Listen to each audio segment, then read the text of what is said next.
Welcome, Nick Costa, to the program. I'm, of course, referring to the worldwide famous podcast, What's Happening in San Diego. My name is Laura Jane. I'm your hostess. We are here once again in beautiful South Oceanside, California, place where dreams really do come true. And we're at Thunderbird Analog Recording Studio. We were just giggling our butts off with Thomas Yearsley, the owner of this place, because he is a funny guy. And Nick, I love your laugh. But before I get to know you better, I want to hear a song.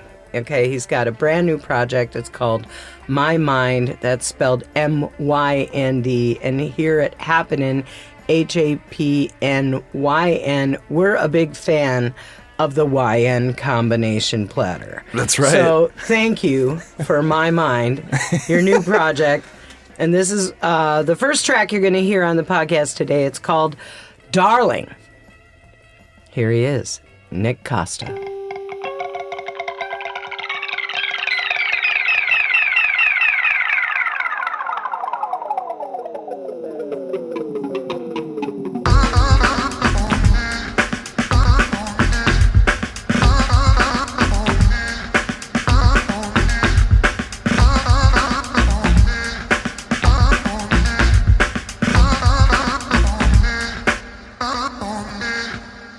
Darling, I loved you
was an excellent song break.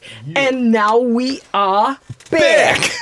I got Nick Costa right with me. Oh my God. Dude, that was great. We're not talking smack. Dude, that shit was awesome. Oh my goodness. So tell me about Darling. How did this come about, Nick? So, all right. So the My Mynd, the Darling track, it's, this one is a little bit of a faster tempo track. So I actually re-recorded it a little bit slower, but it's the same vibe. Same vibe, just a little bit slower. So I play in a few other bands. I play with Surefire Soul, and I play with Jake Najor in the Moment of Truth. And the My Mynd wanted to come about just because I needed to do something solo and wanted to, have that itch to write my own music and do everything all me, I guess, in that sense. I play all the instruments on it except for the drums, and I was able to use Jake Najor's drums on this track, Darling. So I wanted to just write a basic, song about love, I guess. I mean, the corny way that it sounds, but add the contemporary R&B hip-hop feel in there. So the main thing was to just kind of showcase a little bit of my style and my mind. Hello. Did you like that? I did. Did you like that a lot? You just tore right into it. Tore it right into it. Got to the heart of it. No. The crux of the biscuit. I guess I would categorize this song as a little bit more it has a little bit more of a poppy sense. If you listen to the other tracks that I'll show you, it has a little bit more of a darker edge to it. This one is a little bit more upbeat. I'm liking it because, you want the kids to shake their butts to your music. Right. When I say, something that kids can dance to, I think because I'm an old lady now, I used to be a kid, but now I feel like, anyone under 30, they're kids. They're just kids. Oh, I see what you're saying. So when I was saying something the kids can dance to, because... Got it. You're referring to just people like me. Like people in your generation. Right, the millennials. There you are with your dancing ways. Yeah, so it's to answer your question, though, I wrote the lyrics in the sense of writing about, someone you love, but also smothering them too much, or trying to have them be on your ride of life in the sense that it may not be working out. But lyric-wise, that's what it's talking about. Music-wise, it has a little bit more of a pop element to it, but definitely heavy bass and drum sequence in there. The drums are very, very apparent in it. The bass is very apparent in it. So it's a little bit new territory for me, but I really like this one, especially working with the drummer that I'm working with right now. I'm playing with this guy named Tony Econom, and he plays with a bunch of different people in San Diego, mostly like Mariela Contreras and more of the Latin jazz scene. And right now we're doing a duo thing for live projects. So we're working with backing tracks and guitar, me, and singing. And then drums, which is what Tony Econom is doing. And he's doing such a great job filling it out. So it's that this track specifically is very bass heavy, drum heavy, and I guess you would say maybe more of the pop side of things out of the three tracks that I've sent you guys. So it's probably the most poppy, but it still maintains a very like R&B flavor. Yeah, that's kind of what I'm thinking about with the Darling song. If someone were to ask me like, what are the real lyrics really about? I mean, that's probably the hardest part to discuss because writing music and lyrics is still new to me, So it's new, and I'm still trying to figure out ways to like explain it. I don't know, LJ, what do you think? Well, to me, lyrics are a story, right, or a feeling, or capturing an event, but mainly a story. So there are lots of ways to tell a story. You can do fiction or you can do nonfiction. Yeah, You can be a different voice. I like that. I was thinking about writing in the perspective of somebody that I'm not, right? Writing in the perspective, like I watch a lot of Forensic Files, right? So I'd write. Dun, dun, dun. So I'd write in the perspective of someone who just killed somebody. What's the main? You gotta watch this video that I did on my Instagram thing. Knowing you so far, you would you would laugh your butt off because I grew up in the acting. My mom's an actress, so I grew up in the theater arts world. I used to do a lot of acting when I was a kid, and then I got scared one time, and then the music bug bit me, and then I couldn't shake that off. But if you understood like my family side, you would understand like, okay, this kid's a little bit of a nut, he didn't take his medication this morning. I didn't take my meds before this interview just so you can get the best part of me. I like this part. Yeah. Like I said. That's what I did. You've made me laugh several times I didn't take my today. meds this week. Just for this for the podcast. Just so you can get some of these points here. Well, I'm so excited to hear that you're from an entertainment family and you're a native San Diegan. So did you go to the performance arts high school or did you just go to a regular high school? Yeah, I'm San Diego based, from San Diego. went to Catholic school, Very good. Very good. So I didn't go to any. I mean, I was a big sports guy too. So my mom was My mom was really into the acting world. My dad was a big part of that. Supported that side of the family. I did acting when I was a kid because my mom had her own business. Then I played a lot of sports. Did the normal middle school, high school thing. But for whatever reason, I just I played guitar since I was 10, but then I didn't start playing with people till high school, and I understood the beauty of like playing and interacting with people and communicating without talking, and just using your instruments as a way to explain a certain feeling, And then I started understanding just, how important music is. My dad died when I was 14. That was pretty heavy, I forget to mention that part, but that was a very transforming part of my life. When my dad died, I used music as a way to just get through shit. But music was definitely, that was a way to help me get through it. I mean, realistically. So when I was playing guitar, I would sit around for like hours, right? And before I knew it, it was like bedtime. I was like, okay, I don't have to think about it. Just go to bed, and then you start the day over. And then before you know it, you get older and older.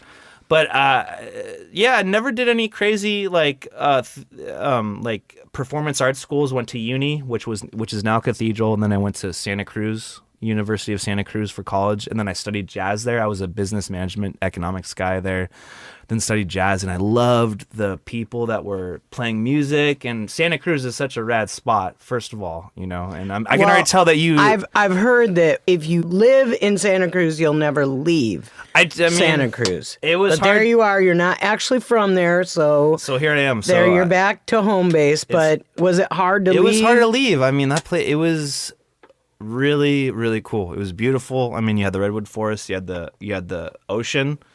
You were really close to the Bay Area. I mean, you're in the Bay Area. You're close to the Bay Area. You're close to San Francisco. So I loved San Francisco. I wanted to go there, but it was just too expensive, and it just didn't work out. So then I got my master's in jazz performance at State because I didn't quite know what I wanted to do. I knew I wanted to play music and continue doing that, but then I got my master's in jazz and really got into the music scene like heavily. And then that's when I met some of the guys with Surefire, and that's how I got involved in the Surefire Soul Ensemble, and then playing with Jake Najor, The Moment of Truth, and now I'm doing my own thing with My Mind, which is why I'm here talking with you today. Well, I think we need another song immediately. Boom. Let's listen to In My Mind. Yeah, this one is this is the first song that I released from the project, and this was kind of like, okay, I want to see how this resonates with people if they dig it, and people really liked it. And so this one, I think this song in particular is definitely a song that like encapsulates the vibe of the project that I'm doing. It's very close. It's very accurate to probably what you're gonna expect to hear on more songs. So yeah. Well, let's dive into My Mind once again. This is In My Mind by Nick Costa.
This podcast is brought to you by Hapnyn.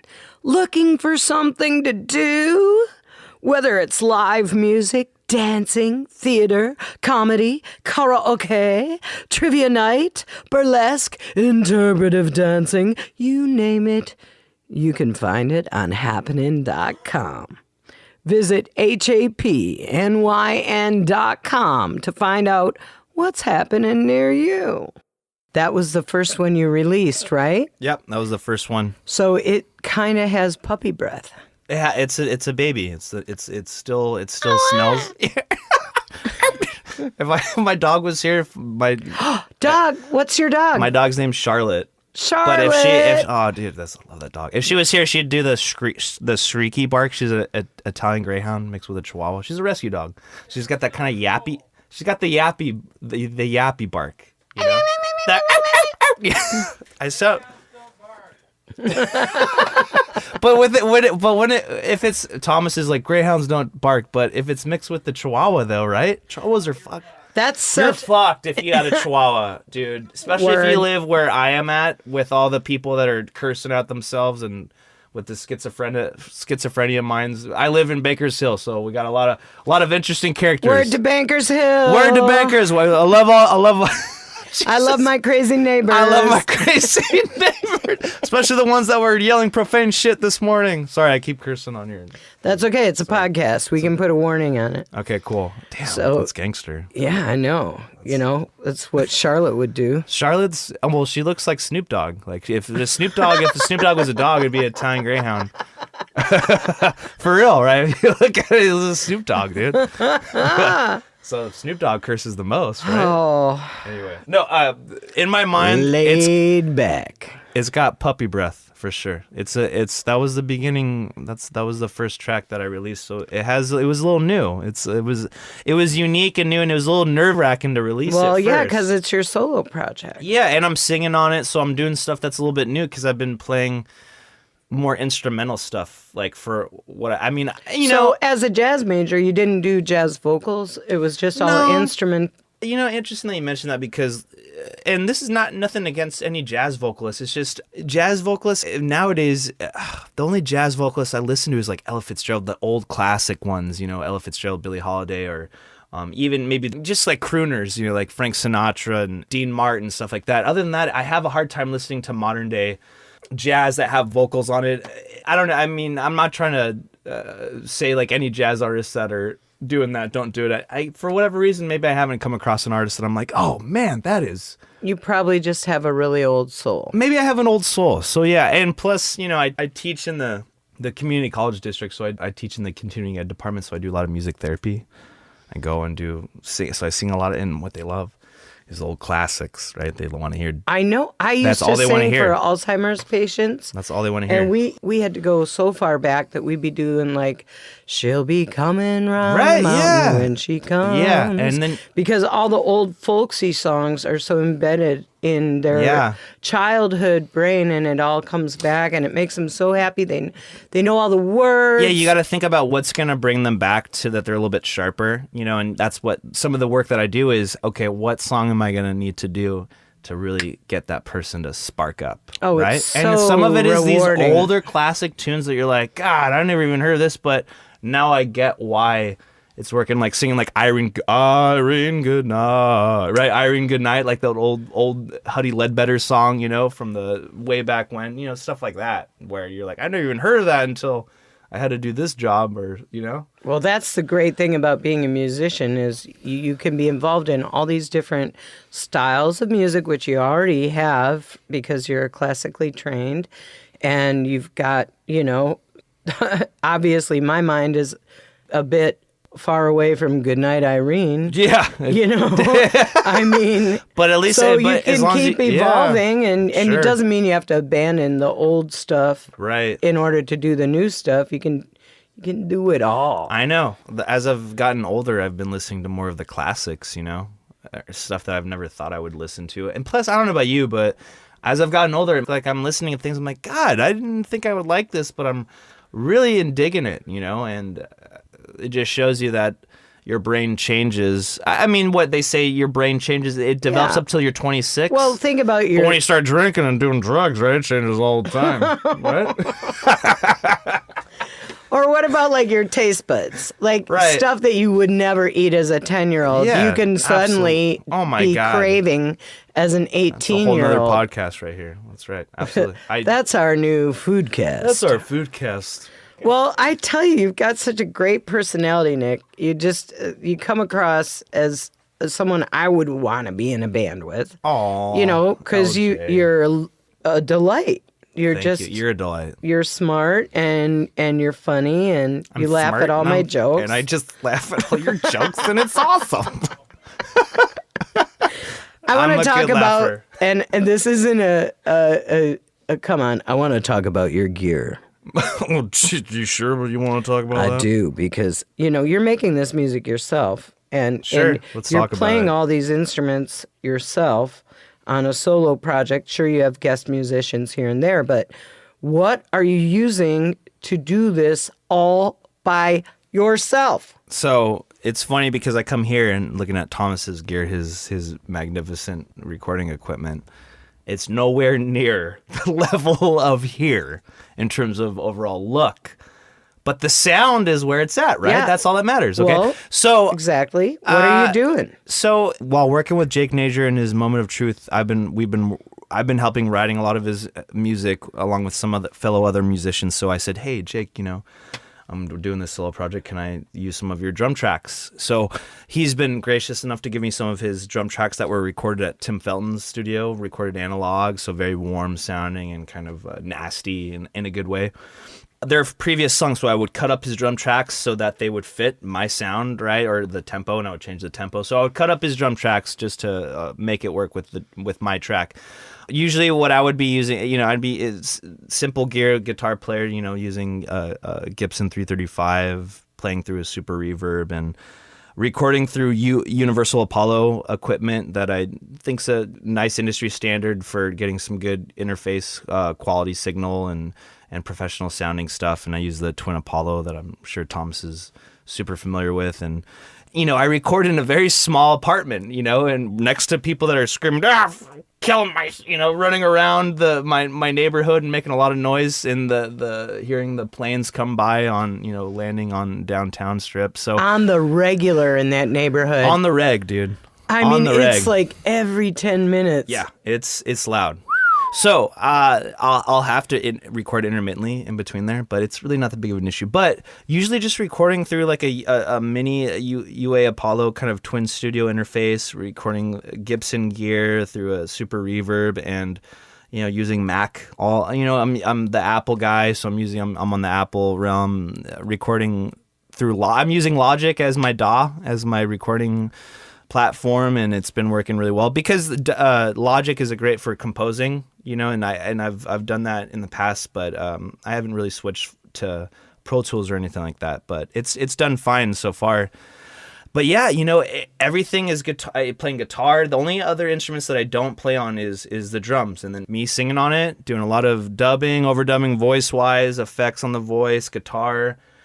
Using a lot of MIDI keyboards as the bass. So I use keyboards and MIDI as bass. I would like to incorporate more live instruments in that realm, but it's just been in the sense of like I'm trying to balance out real instruments with maybe some MIDI virtual instruments, and I think I like the combination that I'm getting. So real guitar, real drums, MIDI bass, and real vocals, and then other than that, just, you know, real, you know, shakeres and tambourines, and other than that, they're all real instruments. But it's kind of in this small apartment that I'm recording in, and it's nothing too special. But you know, I'm taking my time recording it, so I'm really working through each individual song until its entirety, and then I put it out, and then I try a new one. You've got to have a lot of self-direction in order to like make something like that happen. Like you said, you're taking your time, so that means you have a plan.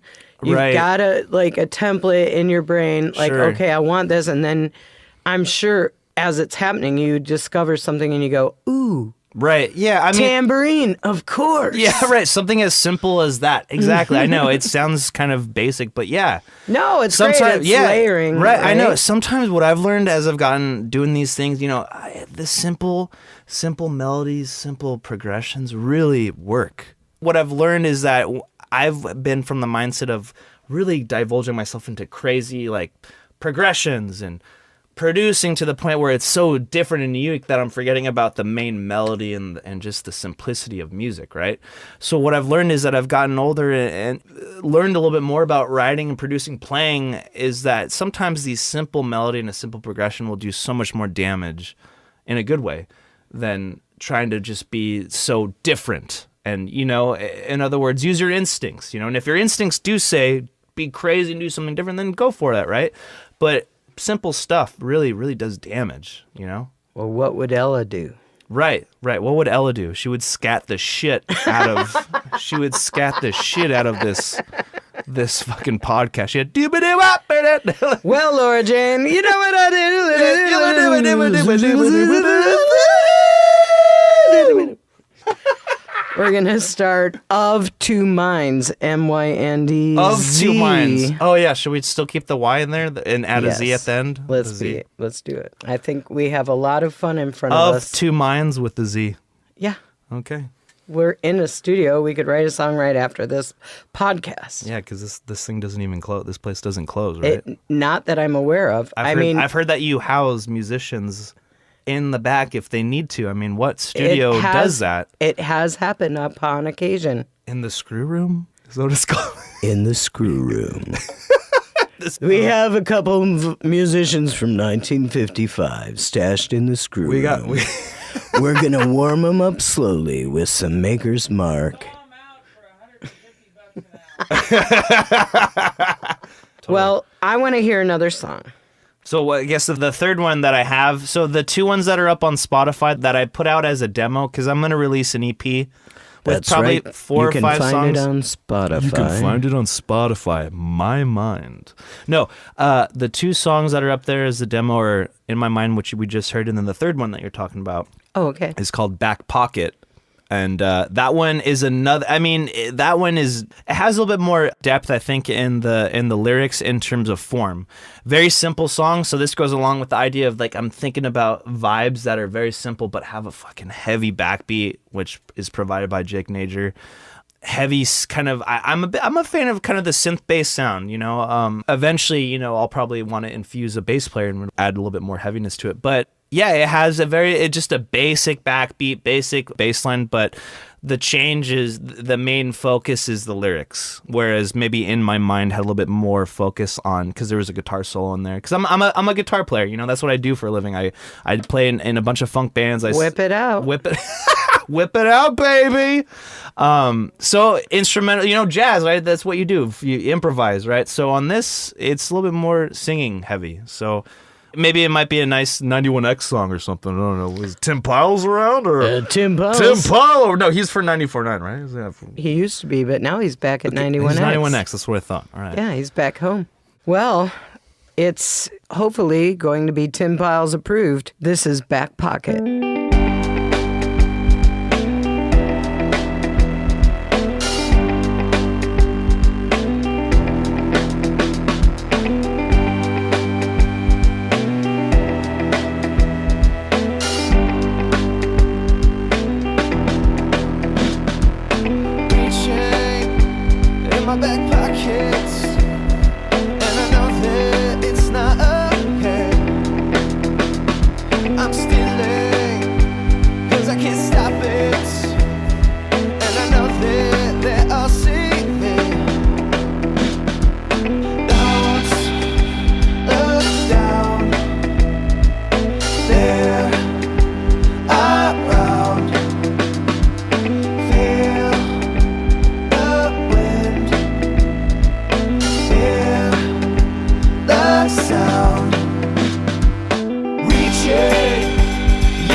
my back pockets, and I know that it's not a hate.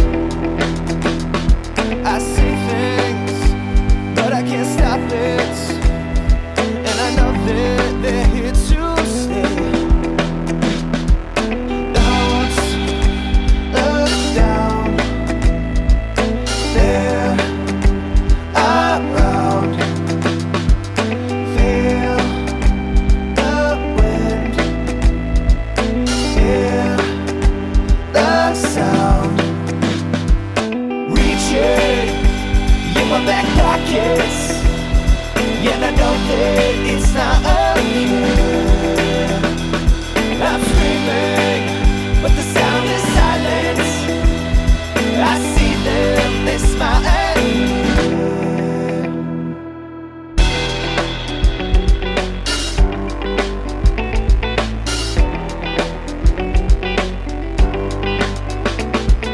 I hear lonely voices in my. I hear lonely voices in my. I hear lonely voices in my. I hear lonely voices in my. I hear lonely voices in my. I hear lonely voices in my. Reaching in my back pockets, yeah, I know that it's not okay. I'm screaming, but the sound is silence. I see them, they smile at me. Don't look down, they're around.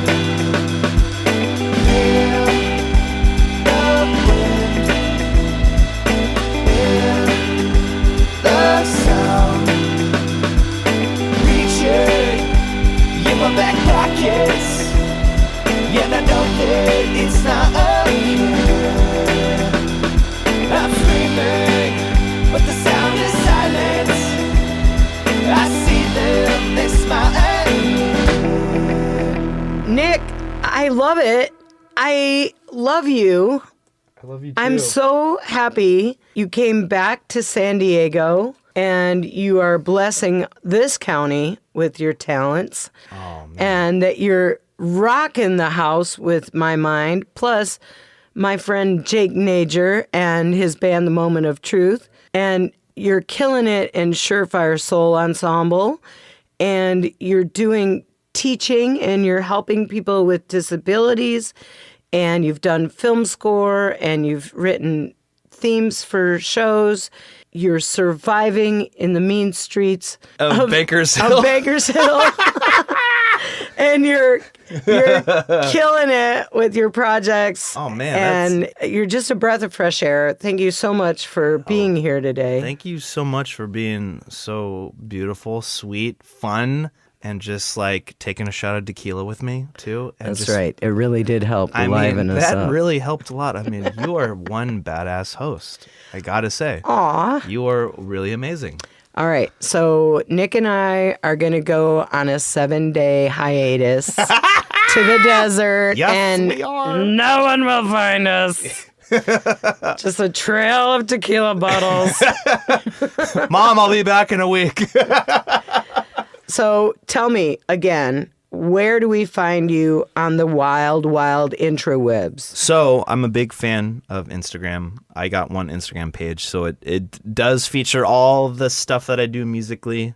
If you just want to type in Nick Costa, My Mind, M-Y-M-Y-N-D, you'll find me on there. And Facebook, Nick Costa, My Mind, M-Y-M-Y-N-D, you can find it on there too. So Do you have a YouTube page or anything Yeah, like yeah, that? yeah. Just go on YouTube. Same thing. All the songs that I have on Spotify, on SoundCloud, should be up on YouTube as well. I got a music video up there too. What? Yeah, there's For which song? For In My Mind. So the main one. Oh, I forgot to tell right. about it. Yeah. So look. Yeah. Check that one out. It's My Mind, and then the song title In My Mind with MYND. Well, it's been a crazy feeling bubbling up inside me ever since I saw your sweet face today. Jeez. Oh my God. So- I don't know if I can go home right now. Can I just sleep? Can I sleep in the screw room? The screw room. Thomas, can we ready the screw room for our overnight Please, guest? ready it for me now. Okay, this is a wrap from What's Happening in San Diego? And you should check out Nick Costa and all of his many guises around San Diego. And you take care. Adios.